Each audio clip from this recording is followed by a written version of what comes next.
se enrosca como un reptil y ¡tatatán, tatán! Flor Moreno es uno de los pocos en el mundo que se pueden ver la espalda sin necesidad de un espejo. Desde este punto de vista, su visión trasera es igual a la delantera. Conozcan al hombre con el alma de hombre. Con sus ojos de doble coyuntura se hace nudos. Agita los brazos como un remolino, tuerce y enrosca como un espagueti en un tenedor. ¿Quién lo disfruta?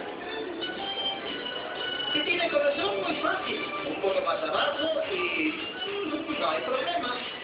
Solo se rasca. No solo asombra a su amiga, sino que reescribe los libros de anatomía. Si sus brazos parecen estar al revés, vean sus pies. Nadie sabe si va o viene. Ni siquiera el mismo. Disciplinas extrañas, cada una es peculiar, todas una experiencia única en la vida.